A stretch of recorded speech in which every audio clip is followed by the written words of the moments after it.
Hello बच्चों, यहां लिखा है two cylinders A and B have been placed in contact on inclined plane. They remains in equilibrium. The dimension of two cylinders are same. Choose the correct statement. Dimension same दिए और नीचे M A और M B दिया है, मतलब हम masses तो अलग अलग कंसीडर करेंगे. रेडियस दोनों की सेम है. देखो एक्चुअली में जो डायग्राम बना हुआ है इन्होंने अलग करके बना दिया है. कायदे से हमारे पास ये इस तरह से प्लेस किया गया कि ये एक इंक्लाइन प्लेन है बेटा हम लोगों के पास. इस पे हम लोगों ने इन दोनों सिलेंडर्स को ऐसा रख रखा है. They are placed in contact. They are placed in contact मतलब इन दोनों के बीच में एक फ्रिक्शन भी होगा, इन दोनों के बीच में एक नॉर्मल भी होगा इस सरफेस पे कहीं पे. क्लियर. और फिर एक फ्रिक्शन एक्ट होगा इधर की तरफ में परपेंडिकुलर, और नॉर्मल एक्ट होगा अलोंग द कॉमन टेंजेंट. तो डायग्राम हम इसी पे बनाते हैं जो इन्होंने बना के दिया हुआ है अलग डायग्राम. तो इस पे अगर हम लोग देखें तो जो भी mg एक्ट होगा तो mg के मैं कंपोनेंट्स बना देता हूं डायरेक्टली, अदरवाइज बहुत गंदा डायग्राम हो जाएगा यहीं पे. तो यहां कहीं पे हम लोगों के पास लग रहा है M A G sine theta. Clear है. अच्छा, इस वाले सरफेस से एक नॉर्मल एक्ट हो रहा होगा इस तरफ में, कोई भी हम लोगों ने लिख दिया पहले एन ए. इन दोनों के बीच का भी एक नॉर्मल होगा जिसको मैं ब्लू कलर से बना रहा हूं. ये इन दोनों के बीच का एक नॉर्मल होगा जिसको मैं एन नाम दे देता हूं. क्लियर है.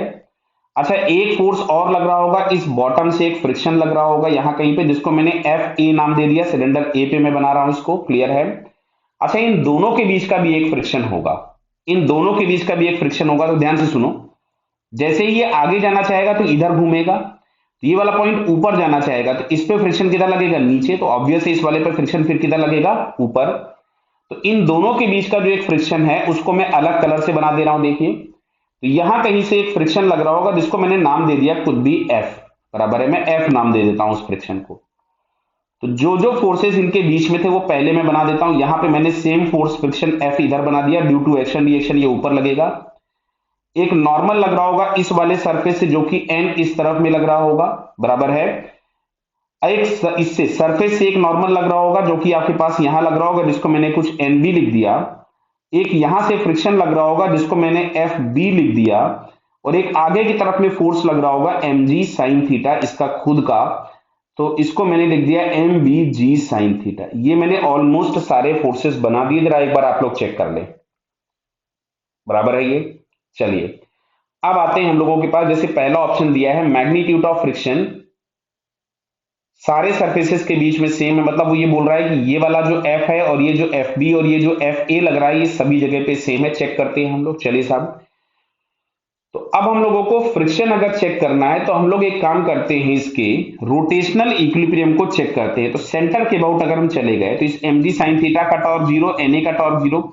यहाँ एम जी कॉस थीटा लग रहा होगा, मैंने बनाया नहीं, बहुत गंदा हो जाएगा डायग्राम. ये दोनों तरफ में इनके एम जी कॉस थीटा लग रहे होंगे. ठीक है, लिखना चाहो तो लिख सकते हैं. चलो हम लोग लिख देते हैं यहां से M A G cos theta, और यहाँ पे आपके पास आ जाएगा M B G cos theta. Clear है. चलिए लिख भी दिया मैंने.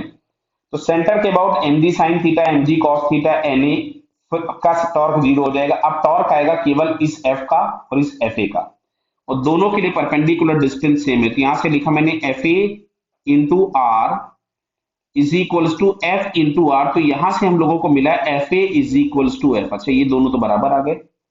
सिमिलरली अगर हम बी के सेंटर पे चले गए तो इस नॉर्मल का टॉर्क जीरो, इस नॉर्मल का torque zero, M D sine theta, M D cos theta सारे टॉर्क जीरो हो गए. टॉर्क के नाम पे ये एक मिलेगा एफ और ये एक मिलेगा एफ पी.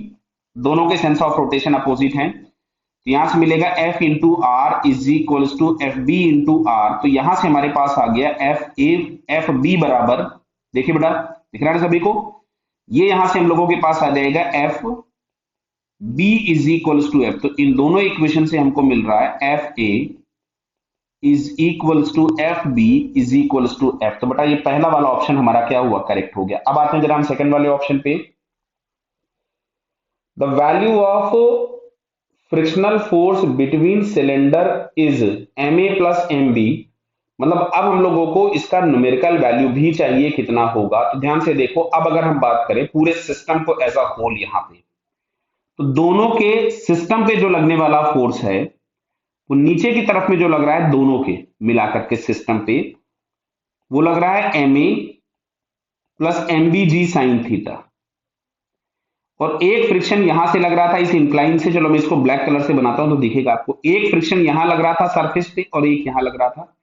बाकी जो नॉर्मल और इन दोनों के बीच का फ्रिक्शन एक्ट हो रहा था वो इंटरनल फोर्स हो गया। तो एक्सटर्नल फोर्स के नाम पे हमारे पास यहां से मिल रहा है F A plus F B is equals to M A plus M B into G sine theta. Clear? और दोनों फ्रिक्शन बराबर हैं तो यहां से हम इसको लिख सकते थे M A plus M B into G sine theta by two. Clear बताइए? और एफ ए एफ के बराबर है तो तुमसे पूछा गया the value of frictional force between the cylinder, तो ये आंसर भी करेक्ट हो गया, हम लोगों के पास सेकंड वाला भी करेक्ट हो गया। क्लियर हो रही बेटा बात? अब हम लोग जरा और आगे आते हैं, थर्ड वाले ऑप्शन में लिखा है for two cylinders to be in contact, two cylinders to be in contact the mass of cylinder should be greater than the mass of cylinder. तो अब एक काम करते हैं, कॉन्टेक्ट में यदि हैं तो ये जो हम लोगों ने एन बनाया है ये रहना चाहिए, जीरो नहीं होना चाहिए। क्लियर है? अगर ये नॉर्मल जीरो हो गया मतलब कांटेक्ट खत्म हो गया, तो इनको कांटेक्ट में रहना है मतलब इस एन की वैल्यू पॉजिटिव होनी चाहिए जो भी हमने बना रखी है। क्लियर? तो चलिए जरा हम लोग लिखते हैं यहां से इक्वेशन, हम सिलेंडर ए के लिए लिख लेते हैं। तो सिलेंडर ए के लिए अगर हम लोगों ने लिखा तो यहां से हमें मिलेगा M A G sine theta downward है प्लस एन है, और पीछे की तरफ में लग रहा है एफ ए, दिख रहा है बेटा? ये एफ ए लग रहा है इसके ऊपर पीछे की तरफ में, और ये दोनों फोर्सेस आगे थे। तो मैं अब यहां से एन की वैल्यू निकालता हूं, तो n is equals to F A, और एफ ए हमारे पास आ रहा था M A plus M B by two into G sine theta. बटा क्लियर है ना ये? और ये हो जाएगा minus of M A G sine theta. तो फाइनली अगर हम इसको सॉल्व करें तो यहां से हमारे पास मिलेगा M B minus M A by two into G sine theta. बटा समझ में आ रहा है ना? यहाँ पे एम ए बाई टू है और ये एम ए है, तो कैंसिल होकर के minus M A by two बचेगा, और ये नंबर पॉजिटिव होना चाहिए। तो ये नंबर पॉजिटिव होने के लिए इसको पॉजिटिव होना पड़ेगा, तो इसको पॉजिटिव होने के लिए M B should be greater than M A. Clear है? तो यहाँ पे यही बोल रहा है कि सिलेंडर बी का मास ए से बड़ा होना चाहिए, तो ये वाली बात भी सही हो गई। तो यहां से फाइनली अगर हम लोग चेक करें, बराबर है। अच्छा, लास्ट वाला भी और पूछा हुआ है, the normal reaction between the cylinder should B, नहीं देखो एन तो हमने निकाल लिया, बीच में माइनस आ रहा था। क्लियर? तो यहाँ पे हम लोगों के पास फर्स्ट सेकंड एंड थर्ड ये तीन ऑप्शंस हम लोगों को करेक्ट दिखते हैं। क्लियर बेटा? Okay, all the best.